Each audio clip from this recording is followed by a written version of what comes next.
한국교회 총연합 사무총장 심평식입니다. 인사드리겠습니다. 오늘 날씨는 참 좋고 또 오는데 차가 막히지 않아서 되게 좋았는데 그러면서 여러분 우리 기자님들에게는 되게 미안한 마음이 있습니다. 오늘 쉬는 날이어서 조금 쉬시고 가족들과 함께 보내야 될 시간인데 부득불 이런 시간을 잡고 여러분들을 모시게 돼서 먼저 좀 송구하다, 죄송하다는 말씀을 먼저 드립니다. 또한 이 시간은 이제 기자회견 또 기자간담회 형식을 빌어서 서울시 교육감 보궐선거를 앞두고 한국교회 유권자 운동 조사한 결과를 발표하는 그런 시간입니다. 어차피 선거를 앞두고 있기 때문에 상당히 긴장되는 그런 시간입니다. 그러나 선거는 우리가 민주주의 축제라고 얘기를 하고 또 특별히 어떤 특정한 분을 지지하거나 하는 그런 행사는 아니기 때문에 조금 더 편한 마음으로 이렇게 진행을 하고 또 빨리 끝날 수 있도록 또 좋은 자료가 제공될 수 있도록 그렇게 했으면 좋겠습니다. 모두 함께 도와주시면 좋겠습니다. 오늘 서울특별시 교육감 보궐선거 한국교회 유권자 운동 교육의 선택권과 자율성을 보장하는 교육이라는 그런 주제로 열리는데요. 이 행사는 사단법인 한국교회 총연합, 사단법인 한국기독교 학교연합회, 사단법인 사학법인 미션 네트워크, 기독교 학교교육연구소가 공동으로 주관하는 그러한 일정입니다. 자, 일정을 위해서 먼저 영락교회 기정추 위원장님이 되시는 이훈숙 목사님 나오셔서 대표해서 기도해 주시겠습니다. 기도하겠습니다.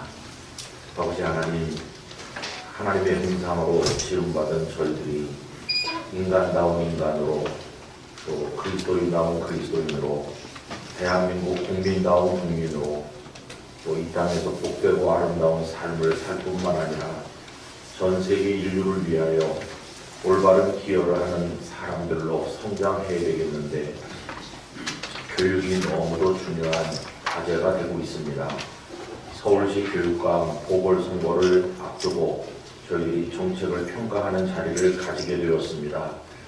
서울 시민 모두가 열심히 관심을 가지고 투표에 참여할 뿐만 아니라 우리 자녀들의 미래, 국가의 미래를 짊어질 만한 교육이 이루어질 수 있는 아름다운 교육을 펼칠 교육감이 선택되도록 이번 선거에 은혜를 베풀어 주옵소서.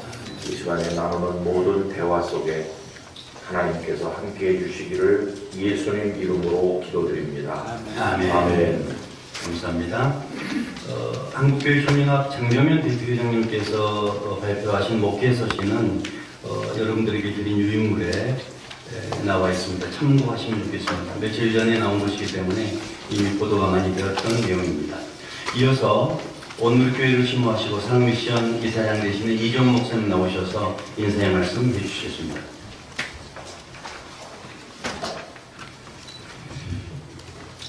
한국교회가 대한민국 역사에서 가장 기여한 부분이 있다면 교육일 것입니다. 한국교회가 세운 많은 기독교 학교들이 국력이 약할 때 국가 교육을 집행해 주던 시대가 있었기 때문입니다. 그리고 여전히 한국교회는 교육에 가장 많은 관심을 가진 종교라고 말씀드릴 수 있습니다. 부모만큼은 아니겠지만 그 다음으로 교육에 가장 많은 관심을 가진 공동체는 한국교회입니다. 왜냐하면 어떤 방향이든지 교육이 세상을 변화시킨다고 믿기 때문입니다.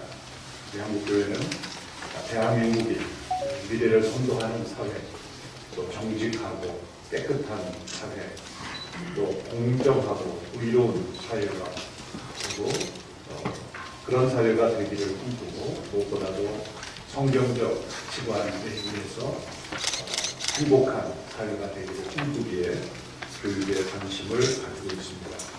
서울시 교육감의 중요성은 누구보다도 여기 계신 분들이 잘 알 겁니다. 유치원부터 고등학교까지 교육 정책을 총괄하고 12조 원이 넘는 예산을 총괄하고 또 나아가 최근 법의 개정을 인해서 교사 임명권까지 행사하는 막중한 위치입니다.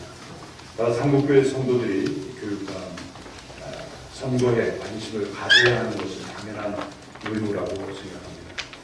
그러나 지금까지는 많은 관심을 기울이지 못했음을 우리가 되돌아보면서 뉘우치면서 한국교회 유권자 운동을 일으키고 있습니다. 우리 사학법인 미션 네트워크를 비롯하여 한국교회청과 함께 협력하여서 이런 서울시 교육감 선거에서 한국교회 모든 성도들, 유권자로서 서울에 거주하고 있는 모든 성도들은 적극적으로 교육에 임하여서 하나님의 기뻐하시는 그러한 교육이 될 수 있도록 헌신해 주기를 우리가 함께 요청하고 있습니다.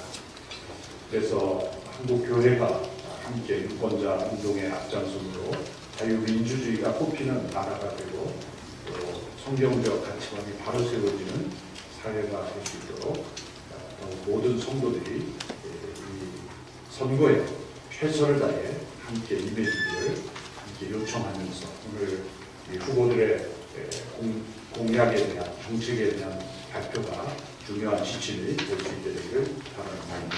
감사합니다. 네, 감사합니다. 이 시간에는 앞에 강단을 조금 정리하는 시간에 먼저 기념 촬영을 좀 하도록 하겠습니다. 이주영 목사님, 김무성 목사님 앞으로 좀 나와주시고요. 각 기관에서 오신 우리 김부장님들 나오셔서 중심을 좀 잡아주시면 기념사진 하나 찍도록 하겠습니다.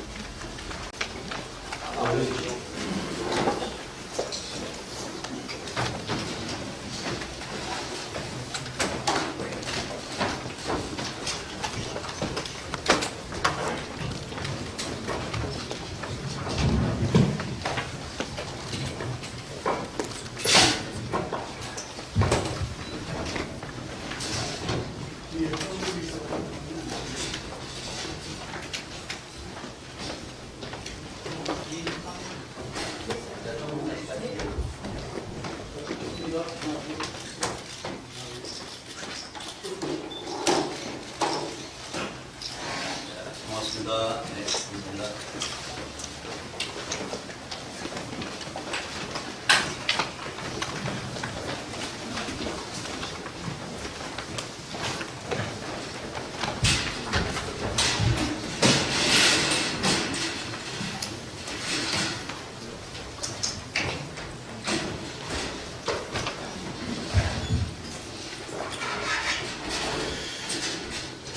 서울시 교육감 보궐선거 한국교육 유권자 운동을 이렇게 진행하면서 국민들 입장에서, 시민들 입장에서는 그동안 이제 교육감은 별도로 선거하는 그런 선거가 잘 없었기 때문에 좀 익숙하지 않은 그런 느낌을 갖고 있는 것 같습니다. 그 다음에 선거일 자체도 쉬는 날이 아니고 또 정상적으로 일상생활을 하면서 투표를 진행해야 되기 때문에 얼마나 많은 분들이 투표장으로 나올 것인지도 되게 관심이 많은 그런 상황이고, 또 교육만은 일반 정치와 관계없이 독자적으로 교육 정책이 이루어져야 된다는 그런 생각을 하는데, 또 일반 정치에 함몰된 면도 참 많지 않고 적지 않다라는 그런 생각을 하면서 많은 어려움들을 겪고 있습니다. 자, 여기 올라오신 분들 좀 다시 앉아주시면 좋겠습니다. 그럴까요? 예. 그래서 이번 선거가 어쩌면 앞으로 진행될 교육감 선거, 그러니까 또 확대될 여러 선출에 대한 그런 중요한 지표를 제공하지 않을까라는 생각을 해봅니다. 자, 그동안 진행되는 상황에 대해서 이 시간에는 서울시 교육감 후보 정책 분석 결과를 함승수 교수님, 명지대학교 상미션 사무총장님입니다. 나오셔서 발표해 주시겠습니다. 인사드리겠습니다. 사학번 미션 네트워크 사무총장을 맡고 있습니다. 명지대학교 함승수 교수입니다.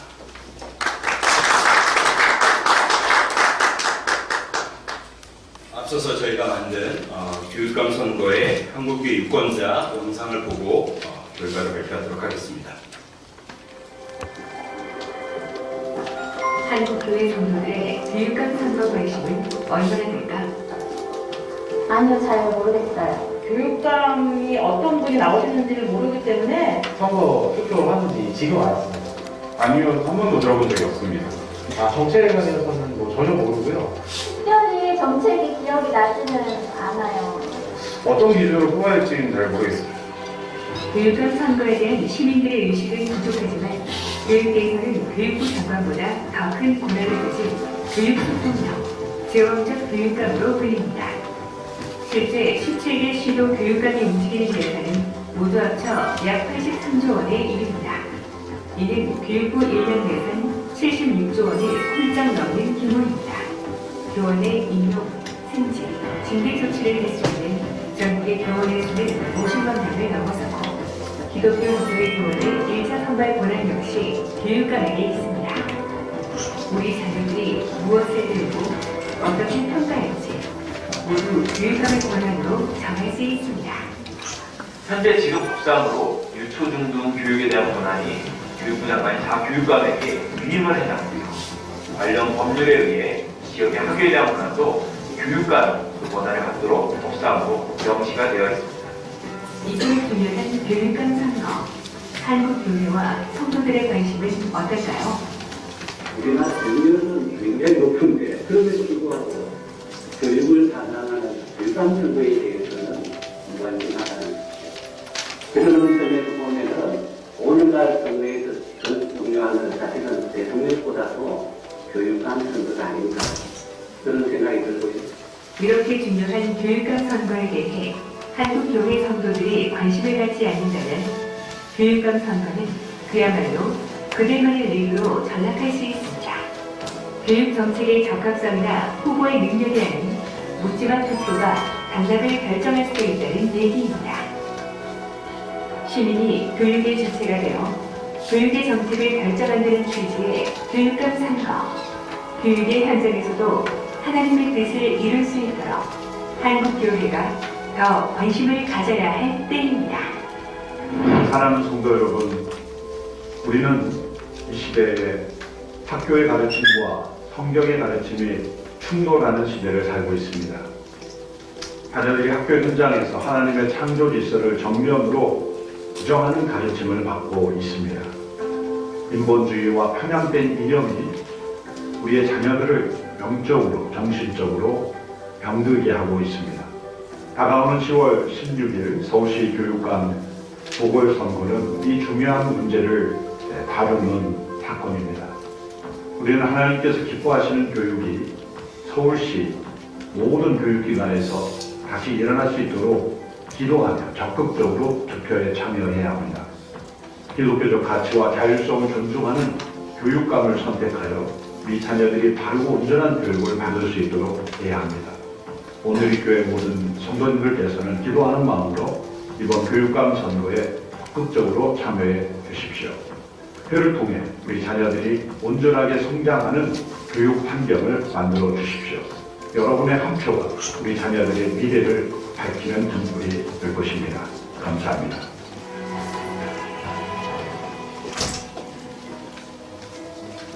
이 영상은 이제 한국교회 10월 13일 이번 주일날 오늘의 교회에서 또 영락교회는 영락교회용 각 교회용으로 제작이 되어서 성도들의 투표를 독려하는 캠페인을 합니다. 정책에 대해서 말씀을 드리자면 왜 한국교회가 이 서울시 교육감 선거에 관심을 갖냐면 영상에도 나왔지만 교육감은 강력한 교육의 권한을 갖고 있기 때문입니다. 서울시 교육청의 예산이 11조 원인데 대전광역시의 2배에 육박합니다. 그리고 부산시에 13조를 쓰는 부산시에 또 거의 육박하는 굉장히 큰 예산을 쓰고 있고요. 교원 임용에 대한 그러니까 서울에 있는 유치원부터 모든 고등학교의 교사들의 임명권을 갖고 있습니다. 6만 명. 그리고 이제 한국교회가 굉장히 관심을 갖고 있는 교원 임용의 1차 권한이 교육감의 권한이라는 측면에서 한국교회는 이번 교육감 선거가 중요하다고 인식합니다. 특히 74년 평준화 정책 이후 교육의 자율성을 구현해야 될 모든 권한들이 사실상 교육감에게 귀속되어 있습니다. 교육과정에 관해서도 현재 교육감에게 권한이 있고요. 학생의 선발권도 교육감의 권한입니다. 더불어 교원의 1차 임용의 권한도 교육감이 갖고 있고요. 재정에 관한 권한도 교육감이 갖고 있습니다. 사실상 유초등학교, 중고등학교 모든 교육을 교육감이 이렇게 결정할 수 있다고 해도 과언이 아닙니다. 이런 교육은 대다수의 사립학교를 차지하고 있는 기독교 학교에 굉장히 큰 위협이 되기도 하고 기회가 되기도 합니다. 그래서 저희들은 기독교 학교 온전한 교육을 위해서 온전한 가치관을 구현할 수 있는 교육감이 선택되어야 된다는 부분을 말씀을 드립니다. 두 번째는 교육감의 성향과 정책에 따라 우리 자녀들이 받는 교육의 내용이 결정되고 있다는 것입니다. 평양대 이념과 가치관 교육으로 우리 아이들이 병들고 있다는 측면에서 한국교회가 우려하고 있습니다. 특히 종교계 사립학교조차 특정 이념과 성담론을 교육을 강제하고 있다는 측면에서 이제는 더 이상 한국교회가 주저할 것이 아니라 적극적인 그 유권자 운동을 통해서 교육의 자율성을 구현할 수 있는 시대를 만들어야 된다가 저희들의 고백입니다. 그럼에도 불구하고 많은 분들이 투표하지 않고 있습니다. 그래서 이 부분에 있어서 문제의식을 갖고 한국교회 성도님들께서 기도하면서 투표에 나서주시기를 강하게 독려하고 있습니다. 그래서 3단계에 걸쳐서 한국교회 유권자 운동을 펼치고 있습니다. 지난주부터 교육감 선교 투표 동료 캠페인을 시작했습니다. 한국교회 성도님들은 선교에 나가셔서 하나님의 뜻을 구현할 수 있는 교육감을 선택할 수 있도록 투표에 나가라는 그 캠페인을 하고 있고요. 오늘 이 4명의 서울시 교육감 후보의 정책에 대한 평가를 실시하고 그 결과를 발표합니다. 그리고 오늘 발표되는 이 내용들은 한국교회 유권자 자료집으로 저희들이 배포해서 그 실제로 교육감 선거에 있어서 저희들이 좋은 가이드를 하려고 하고 있습니다. 지난 10월 2일부터 10월 5일까지 저희가 정책 질의를 실시했습니다. 본 정책은 4개 기관이 공동으로 추진했고요. 특정 후보에 대한 지지 방식을 논의하지 않고 정책 중심의 평가였다는 점을 다시 한번 말씀드립니다. 그리고 이 정책 결과를 토대로 한국교회 유권자 운동을 펼쳐나갈 계획입니다. 크게 두 영역으로 15문항으로 질문을 했습니다. 많은 분들이, 많은 단체들이 교육감들의 정책을 지지하고 있기 때문에 중복되지 않는 선에서 저희들은 교육의 선택권과 교육의 자율성, 이 두 측면인데 특별히 구체적인 방안으로 교육 바우처 제도에 대한 입장을 물었고, 그리고 종교계 사립학교의 현안들에 대해서 실제로 물었고, 거기에 대해서 그 답변을 받았습니다. 그 밝히는 것은 정근식 후보와 윤호상 후보, 최보선 후보, 조전영 후보 모두 성실하게 답변을 제출해줬으나 정근식 후보가 답변을 한번 바꿔서 다시 내셨다라는 점을 밝힙니다. 그래서 어제 10월 8일날 2차 회신을 했다라는 점을, 그리고 2차 회신이 된 내용을 오늘 반영했다라는 점을 말씀드립니다. 첫 번째, 교육의 선택권에 대해서 저희가 질문했습니다. 교육의 선택권은 학부모의 교육 선택권, 학교 선택권을 묻는 것이었습니다. 저희들은 학생과 학부모의 학교 선택권은 헌법이 명시하고 있는 기본권이라는 측면에서 각 교육감들이 이를 존중할 수 있는 정책을 제시해 주기를 요청하였습니다. 첫 번째 질문, 학생과 학부모들의 교육 선택권의 보장이 중요하냐라는 질문에 있어서 윤호상 후보와 조정 후보가 매우 중요하다라고 답변했고, 정근식 후보와 최보선 후보가 중립적인 답변을 보내왔습니다. 현재 교육 선택권이 보장되고 있는가라고 했을 때 윤호상 후보는 그렇지 않다. 조전혁 후보께서는 전혀 그렇지 않다라고 했고, 정근식 후보와 최보선 후보는 지금 어느 정도 제한된 상태에서 보장되고 있다라고 답변을 주셨습니다. 이 학부모의 교육 선택권을 제한하고 있는 이 평준화 정책에 대해서 평가를 물어봤을 때 윤호상 후보와 조전혁 후보가 개선에 대한 인식을 보내왔습니다. 윤호상 후보는 개선되어야 한다. 조전혁 후보는 반드시 개선되어야 된다고 했으나 정근식 후보는 지금의 평준화 정책이 문제가 없다라고 답변을 보내왔고, 최보선 후보는 중립적인 입장을 보내왔습니다. 구체적인 방안으로 교육 바우처 제도를 저희들이 물어봤습니다. 교육 바우처 제도는 학부모가 자신에게 적합한 학교를 자율적으로 선택하고 그 안에서 재정을 지원하는 방식입니다. 그래서 이전에 정부가 학교에게 재정을 지원하고 그 무상교육의 방식으로 학교에게, 학생들에게 그 교육을 제공했던 방식을 넘어서서 이제 정부가 학생과 학부모들에게 이 선택권을 돌려주는 이 교육 바우처 제도를 저희들이 실제적으로 물어봤고요.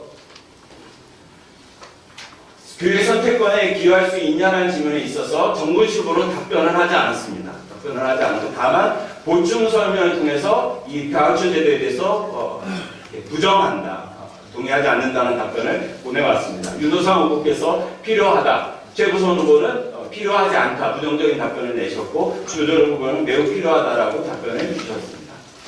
서울시에서 교육 바우처 제도를 도입하는 의사를 물었을 때는 정근식 후보는 역시 답변하지 않았습니다. 그리고 다만 가능하지 않다라는 보충 설명 통해서 부정 답변을 내리셨고, 윤호상 후보는 필요하다, 최보선 후보도 필요하지 않다, 조전혁 후보는 매우 필요하다라고 답변을 주셨습니다. 자사고와 인가대안학교 등의 교육 재정 지원에 대해서 물어봤을 때 정근식 후보는 보통이다 라고 했고, 윤호상 후보는 필요하다, 최보선 후보도 보통이다 중립적인 입장을 보내셨고, 윤혁 후보는 교육재정 지원이 필요하다, 매우 필요하다는 답변을 보내오셨습니다. 교육의 자주성을 묻는 질문이었습니다. 교육의 자주성에 관해서 저희들은 사립학교 중심으로 질문을 이렇게 보냈는데, 재밌는 것은 모두가 사립학교가 오늘 우리 사회에 필요하다라고 모두 긍정적인 답변을 보내왔다는 것입니다. 그리고 정부실 후보는 답변을 하진 않았으나 보충 서명을 통해서 사립학교가 필요하다라고 답변을 보내주셔서 그 네 후보가 사립학교에 대해서 긍정적인 입장을 갖고 있다는 것을 저희들이 확인하였습니다. 다만 사립학교의 자주성이 보장되고 있느냐라고 했을 때 세 후보와 한 후보가 갈렸습니다. 정근식 후보는 이미 사립학교의 자주성이 보장되고 있다라고 인식하고 있는 반면 윤호상 후보와 조전용 후보는 전혀 보장되고 있지 않다. 최보선 후보도 보장되고 있지 않다라고 답변을 주셨습니다. 사립학교가 설립 목적을 담은 권하기념을 구현하는 것에 대한 질문을 했을 때 정근식 후보는 사립학교에 중요하다고 이야기했지만 권하기념 구현에 있어서는 중립적인 입장을 보내셨고요. 윤호상 후보와 최보선 후보는 필요하다라는 답변을 보내주셨고, 조전 후보는 권하기념 구현이 매우 필요하다라는 답변을 보내주셨습니다.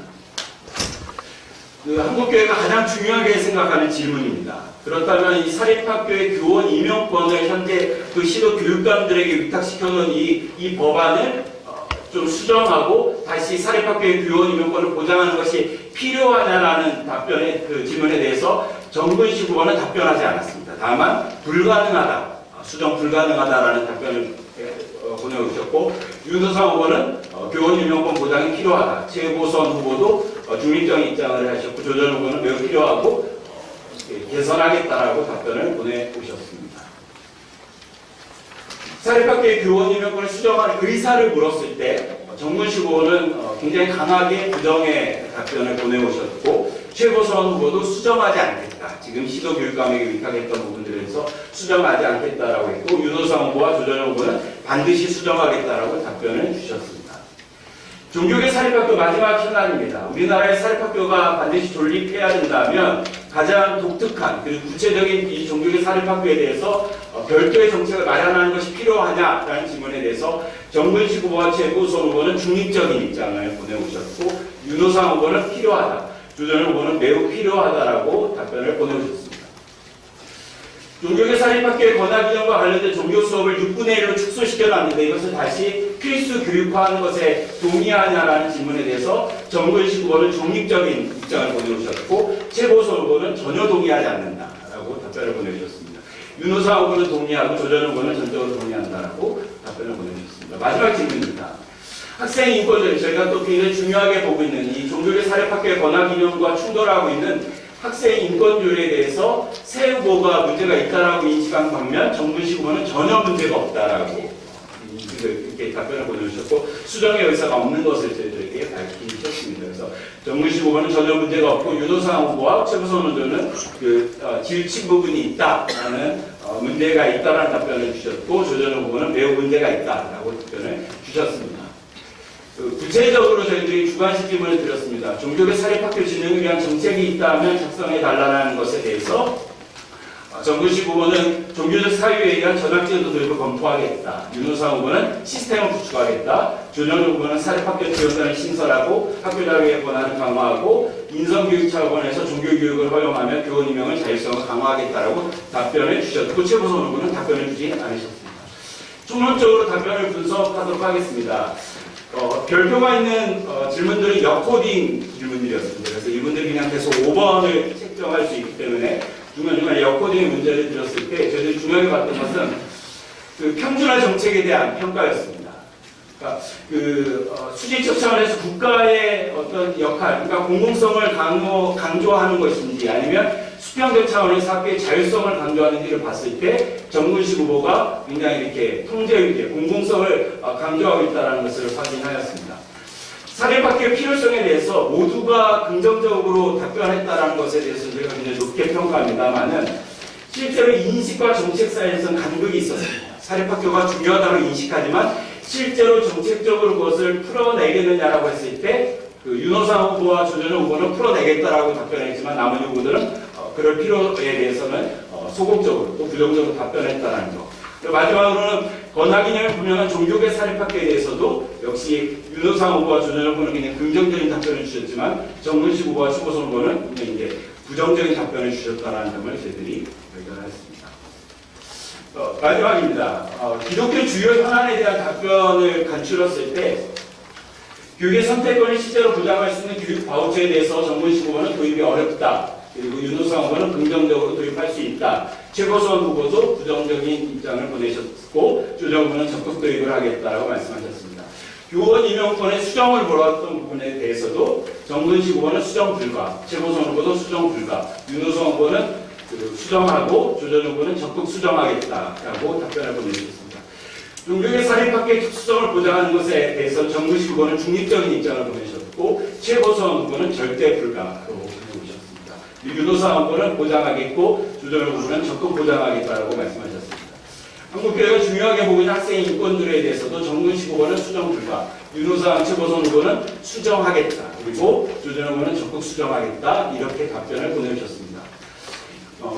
전체적으로 답변을 분석했을 때 4명의 후보 모두 성의 있게 응답해 주셨습니다. 여러 가지 어려운 형편 속에서 그 성의 있게 응답을 해주셨고 정근식 후보의 답변이 형식에 맞지 않아서 비교 어려움이 있었다는 점, 그리고 2번에 걸쳐서 한 번에 답변을 바꿔왔다는 점을 저희들이 밝히는 바입니다. 그리고 저희들은 한국교회는 4명의 후보 모두가 교육의 선택권과 자주성을 적극적으로 보장해 주시고 종교의 사립학교를 뿐만 아니라 사립학교의 진흥을 위한 적극적인 정책을 마련해 주시기, 그리고 저희는 이 자료를 통해 선거에 한국교회 성도들이 적극적으로 참여할 수 있도록 자료를 활용하겠다는 점을 말씀드립니다. 이상 말씀드리겠습니다. 마치겠습니다. 이 조사를 위해서 수고해주신 한승수 교수님, 굉장히 전문적인 그런 얘기들이어서 또 빨리 진행돼서 내용을 이야기가 아마 좀 쉽지 않은 상황이 있습니다만, 그래도 이제 현대사회가 굉장히 미분화되고 세분화되면서 전문적인 영역에서 많은 차이들, 또 작은 차이들이 결과에 큰 차이를 가져온다는 점을 좀 인식해 주시면 좋겠습니다. 한승수 교수님 수고하셨는데 박수 좀 주시겠어요? 고맙습니다. 자, 이어서 기독교학교연구소 정책결과 분석 및 평가 이종철 박사님, 앞으로 좀 나와주시겠습니까? 이종철 박사님, 이영선 이사장님, 박상진 교수님, 하정렬 교수님 같이 앉아 계시죠.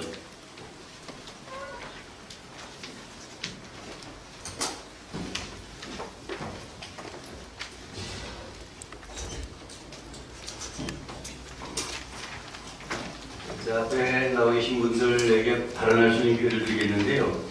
원래 계획된 시간은 아주 잡습니다. 2분 시간을 드렸는데 아무래도 2분 시간은 불가능할 것 같고요.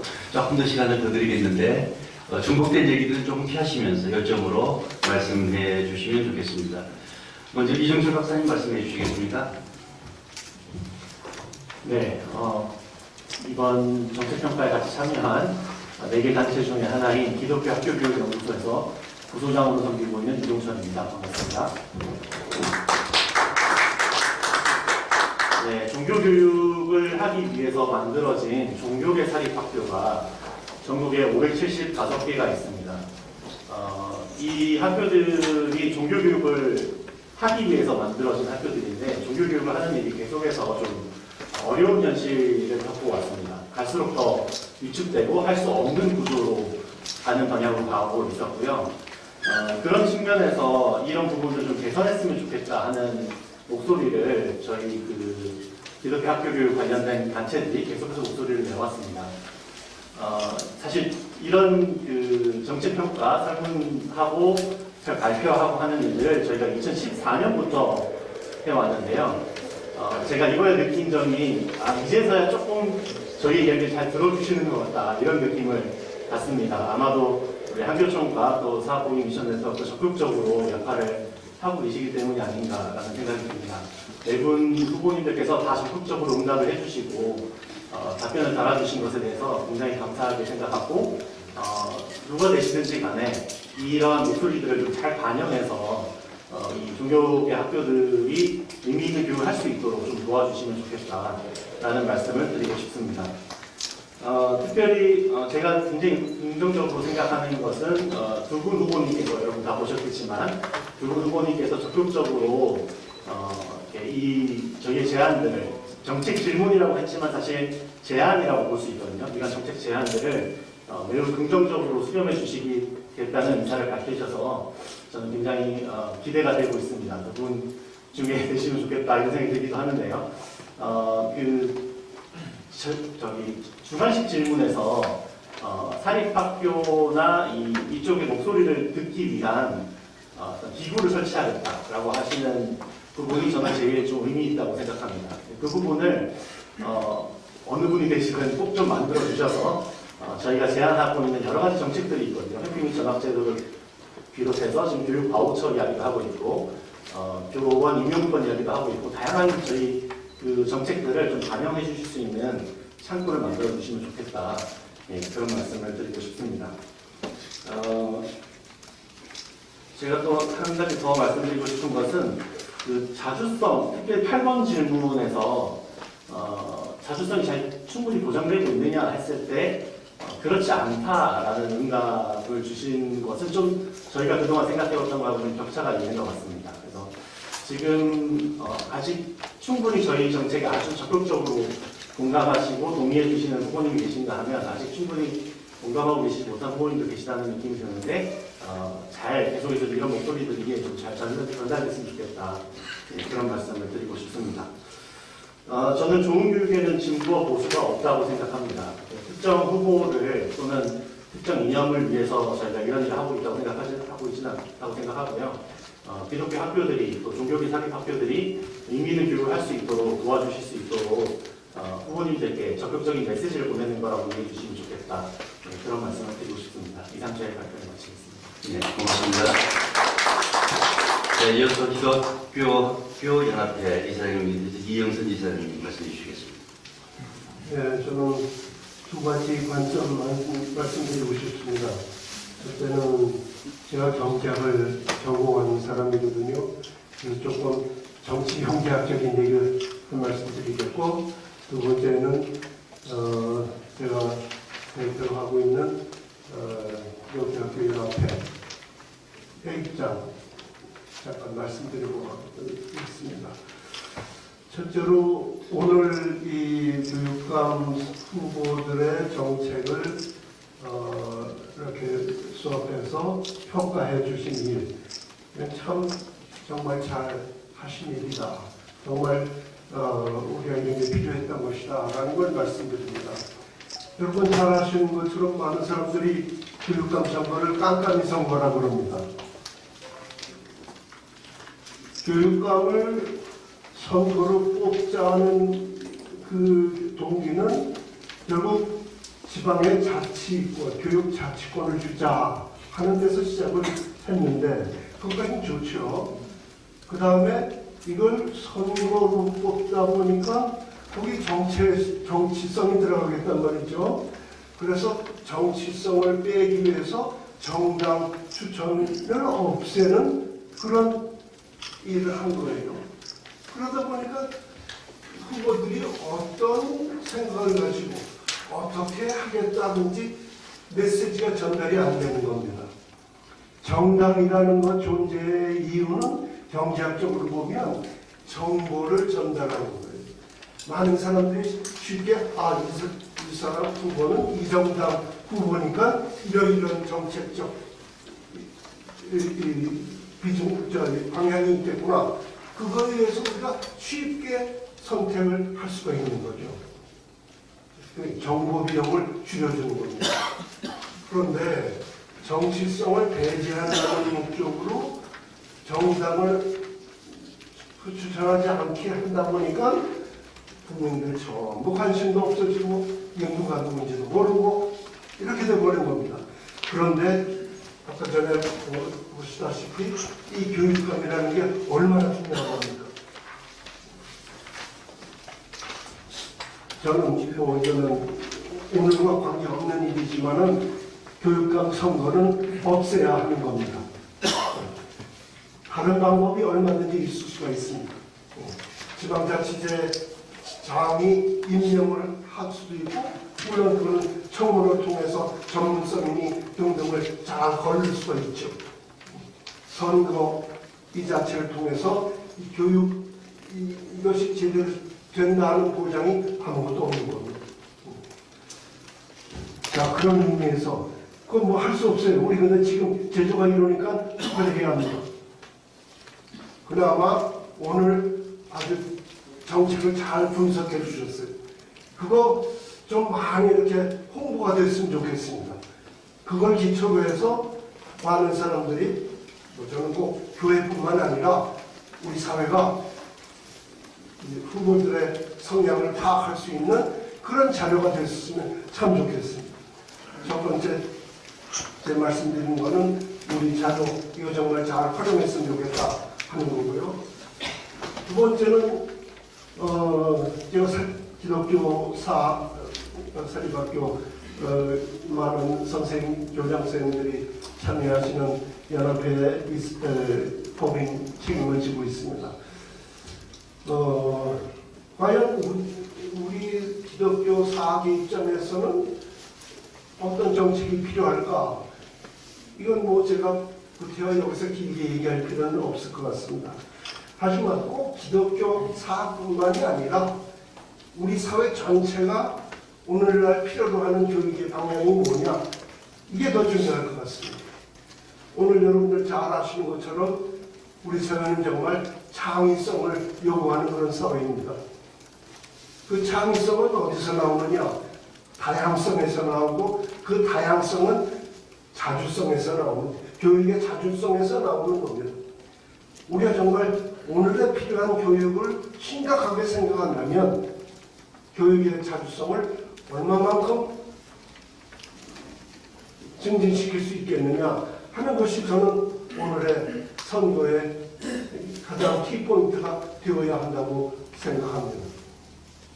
구태여 저는 여기서 항목별로 어떤 것이 문제고 또 어느 후보를 제가 지지한다 이런 얘기를 할 자리는 아니라고 생각합니다.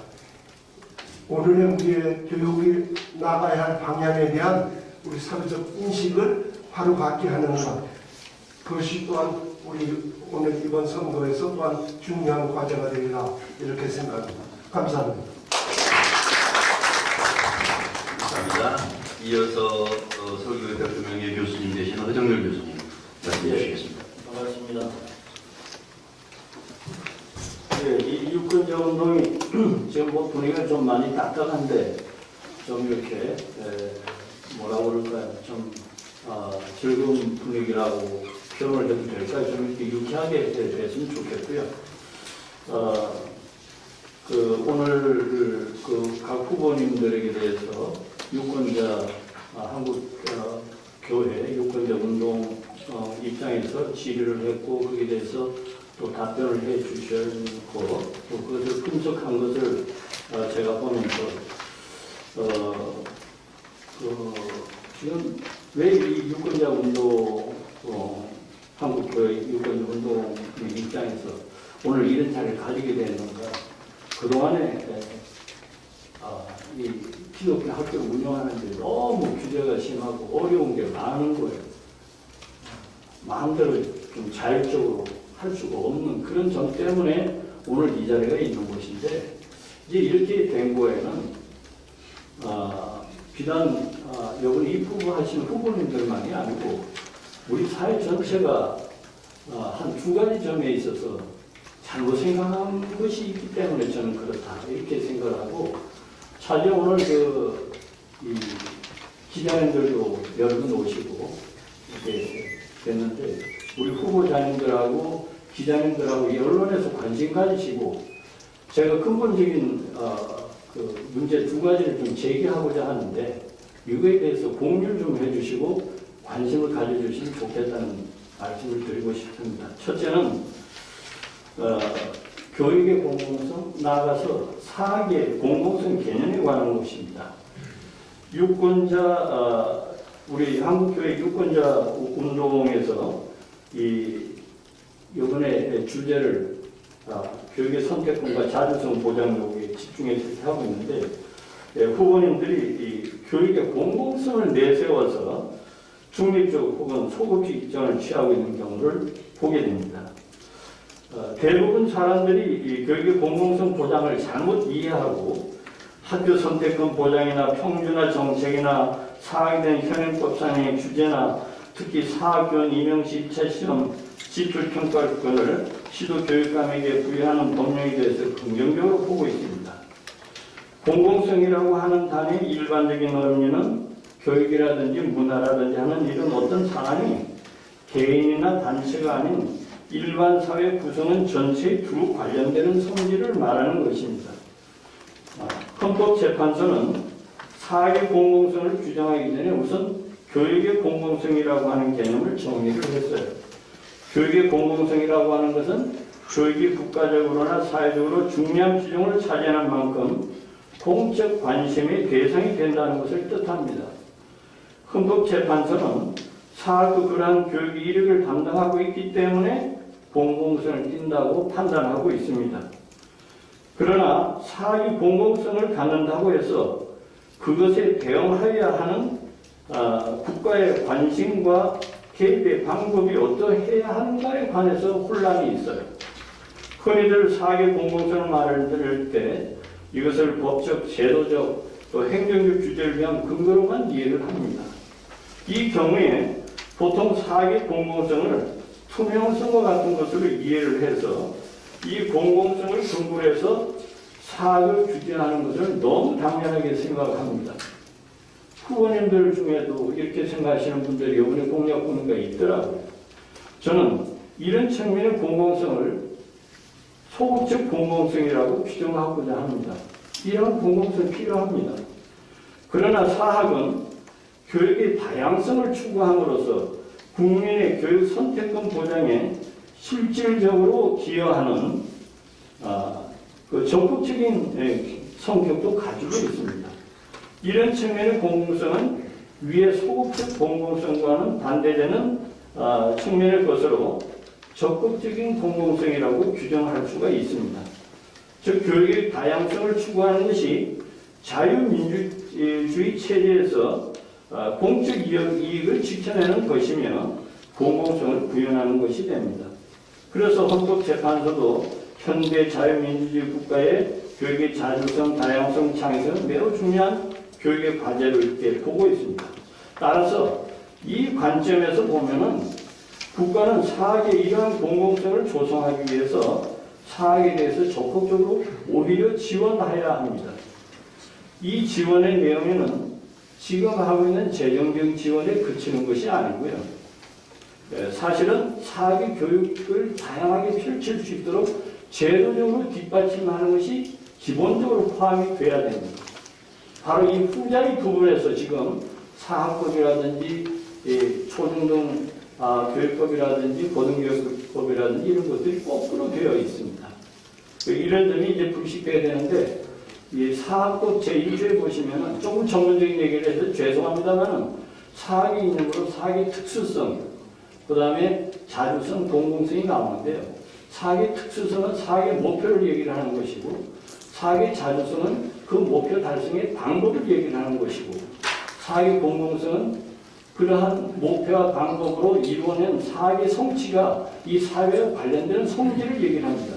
그래서 사학의 공공성 관점에서 오히려 사학의 자주성을 조성하는 것이 필요한 점이 있는 것이고 사학의 자주성과 공공성은 상충하거나 이런 개념이 아니고 서로 보완적인 개념입니다.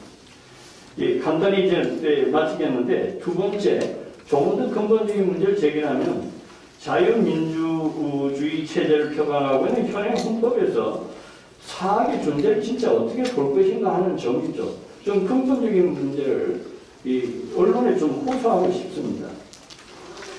지난 21대 국회 야당의 입법 주도에 의한 사학부 개정으로 사학은 설립 2년의 구현에 있어서 결정적 규제를 받고 있으며 사실상 여기 계신 분들이 다 인지하시는 바와 같이 국공립학교와 동일한 취급을 받고 있습니다. 그럼에도 불구하고 후보님들 중에 이 사안의 문제의식을 느끼고 개선하고자 하는 의지를 표명한 후보님들이 한두 번에 그치십니다. 북한에는 없지만 남한에 있는 것이 사학입니다. 이때 말하는 사학은 국공립학교와 같은 사학이 아니라 사학다운 사학, 자유로운 사학, 프리스쿨을 말합니다. 한 국가의 사학의 자유 보장 여부는 그 나라의 헌법 체제의 문제입니다. 사학을 국공립 학교와 같이 취급하는 것은 현재 자유민주적 기본 질서를 포함하고 있는 현행 국법에 사실상 반하는 것입니다. 이게 굉장히 중요하다고 보고, 그래서 두 가지 점을 좀 근본적으로 제기를 하면서 후보님들이 이러한 점에 관심을 가져주시고 이제 교육감이 되셨을 때 부디 정책이 좀 적극 반영해서 사학이 자율성을 갖도록 기독 사학이 또 운영에 있어서 기독교 교육을 자유롭게 할 수 있도록 그런 정책을 좀 펴주시면은 고맙겠다 하는 말씀을 꼭 드리고 싶습니다.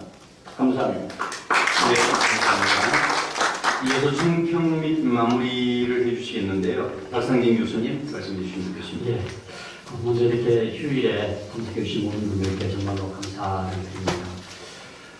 저는 우리 사학 미션이 지금 이 정책 질의를 통해서 이 평가하는 것은 단지 누구를 뽑느냐의 차원을 넘어서서 이 한국의 교육을 좀 새롭게 해야 된다라고 하는 굉장히 중요한 선언적 의미가 있다고 봅니다. 그래서 누가 되시는지 간에 오늘 제안한 이 15가지 그 질문에 대해서 꼭 부합하는 그런 교육정책을 실현해 주시기를 부탁을 드립니다. 저는 이번 이 서울시 교육감 선거는 굉장히 중요한 의미가 있다고 생각합니다. 물론 서울시 교육을 책임지는 교육감을 뽑는다는 의미도 있지만 뭐가 정말로 우리 한국의 교육의 올바른 방향인가에 대한 어떤 그 국민적인 의견을 묻는 그런 어떤 선거다, 그렇게 생각을 합니다. 그런 점에서 저는 3가지 간단하게 말씀을 드리고 전체적으로 여러분들 질문을 받는 시간으로 갖도록 하겠습니다. 첫 번째가 이 학교 선택권 문제입니다. 정말 한국에 이 자유민주주의라고 하지만은 교육의 자유가 있는가? 우리가 뭘 먹을 걸 살 때에는 편의점이나 마트나 백화점이나 얼마든지 우리가 가고 싶은 데를 갑니다. 자유가 있습니다. 무슨 버스를 탈 건지 지하철을 탈 건지 선택의 자유가 있습니다. 학교 선택의 자유가 없습니다. 우리가 너무나 당연하다고 생각하지만 사실은 당연한 게 아닙니다. 치명적으로 한국은 자유가 제한되고 있는 나라입니다. 특별히 교육의 자유, 이 학교 선택의 자유가 심각하게 지금 제한되고 있는 상황입니다. 이것에 대해서는 우리 한국의 우리 교회만이 아니라 모든 우리 부모들이 분명히 일어나야 된다고 생각합니다. 올해가 평준화 50주년 되는 해입니다. 저는 이 저희 평준화 50주년에 치러지는 이 선거는 평준화가 가져온 여러 가지 문제들이 있지만은 가장 심각한 문제, 학교 선택권의 제한, 그것으로 인해서 내 자녀가 다닐 학교를 내가 선택하지 못한다고 하는 것이 얼마나 심각한지에 대해서도 모른 채 지금까지 획일화된 이러한 국가 주도적인 교육 가운데에서 자녀들이 그냥 강제 배정되는 방식으로 진행되는 것에 대해서 저는 이때 이제 변화의 어떤 실마리를 풀어가야 되지 않겠는가 생각을 합니다. 그런 점에서 저는 교육의 주체, 1차적인 주체는 제가 볼 때는 교육감이라든지 무슨 교장이라든지 교사도 중요합니다만은 학생입니다. 그리고 부모입니다. 그래서 그 학생이 부모가 내가 다니고 싶은 학교를 선택할 수 있는 교육으로 뭔가 변화가 일어나야 된다. 저는 이번에 서희초 사건 같은 것들도 사실은 이 학교를 내가 선택하지 않았기 때문에 내가 선택하지 않은 학교에서 선생님에 대해서 존경하는 마음이 없습니다. 지금 대한학교에서는 그런 서희초 사건 같은 것들이 일어나지 않는 이유가 뭐냐면요. 자기가 학교를 선택했기 때문에 그렇습니다. 애교심이 있습니다. 학교를 사랑합니다. 학교를 존중합니다. 이런 면에서 저는 우리 이번이 교육감 선거가 다시 부모들에게 학교 선택권을 돌려주는 어떤 물꼬를 트는 그런 계기가 됐으면 하는 바람이 있습니다. 두 번째는 이 교육의 자주성인데 저는 이 한국에 사립학교가 존재하는가 그 질문을 드리고 싶습니다. 한국에 사립학교는 없습니다. 어느 나라에 가도 이런 형태의 사립학교가 존재하는 나라가 없습니다. 사립학교는 건학 이념에 따라서 자주성을 가지고 자율성을 가지고 그 건학 이념을 구현하기 위해서 그 건학 이념에 찬동하는 교원을 임용해가지고 건학 이념에 맞는 교육과정을 구성해서 교육을 하는 학교거든요. 그런 점에서 저는 이 헌법 31조에서 분명히 보장하고 있는 교육의 자주성이 회복돼서 한국의 사립학교가 존재하는 나라로의 변화가 일어나는 그런 계기가 되기를 간절히 바랍니다. 마지막으로는 종교계 학교의 종교교육의 자유입니다. 헌법 20조는 종교의 자유를 선포하고 있지 않습니까? 근데 그 종교의 자유 안에 너무너무 중요한 게 종교교육의 자유입니다.